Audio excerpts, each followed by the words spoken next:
যদি ইরানের দাবি সত্যি হয়ে থাকে তবে প্রথমবারের মতো পঞ্চম প্রজন্মের ৩টি F-35 স্টেলথ যুদ্ধবিমান সফলভাবে ভূপাতিত করার ইতিহাস তৈরি হলো। ৩টি F-35 নামানোর দাবি করেছে দেশটির গণমাধ্যম প্রেস টিভি।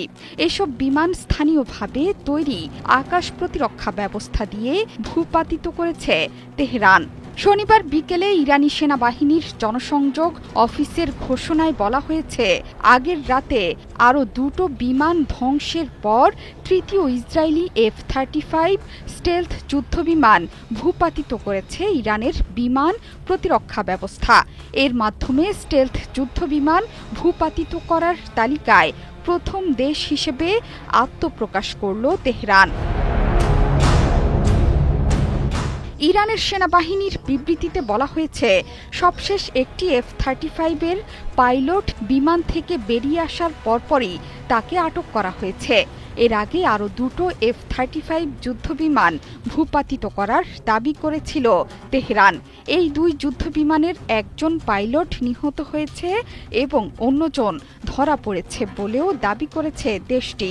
সবশেষ ভূপাতিত করা যুদ্ধবিমান থেকেও এক পাইলটকে আটক করা হয়েছে। প্রেস টিভি বলছে, F-35 বিমানগুলোকে দূরপাল্লার surface to air missile system Bavar ৩৭৩ এর মাধ্যমে ভূপাতিত করা হয়েছে, যেগুলো মূলত ক্রুজ ক্ষেপণাস্ত্র এবং ব্যালিস্টিক ক্ষেপণাস্ত্র মোকাবেলার জন্য নকশা করা হয়েছিল। বাভার F-35 এবং F-22 এর মতো উন্নত স্টেলথ ফাইটারকে আঘাত করতে পারে, যেগুলো শুধুমাত্র যুক্তরাষ্ট্রের নির্মিত যুদ্ধবিমান। ইসরায়েলি বিমান বাহিনীর সবচেয়ে উন্নত বিমান F-35। এটি রাডারে ধরা পড়ে না। এর কয়েকটি সংস্করণ রয়েছে। যুক্তরাষ্ট্রসহ বহু দেশ এটি ব্যবহার করে।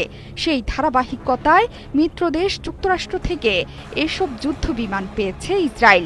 আর ৩টি স্টেলথ ফাইটার ভূপাতিত করে ইরানি বিমান প্রতিরক্ষা ব্যবস্থা ২ দশক ধরে প্রচলিত ইসরায়েলি বিমানের শ্রেষ্ঠত্বের মিথ ভেঙে দিয়েছে।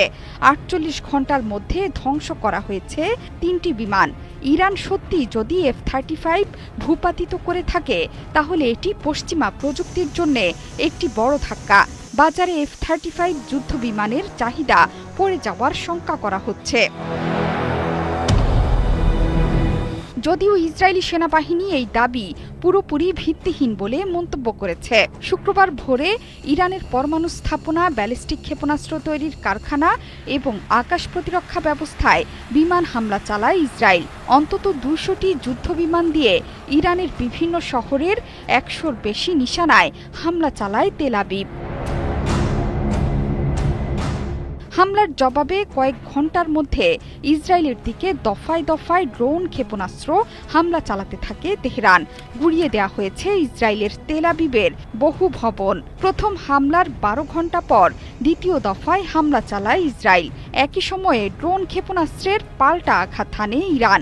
এরপর আবারও হামলায় ইসরায়েলের বহু মানুষ হতাহত হয়েছে। জোহরা চৌধুরী সেতু, ৭১।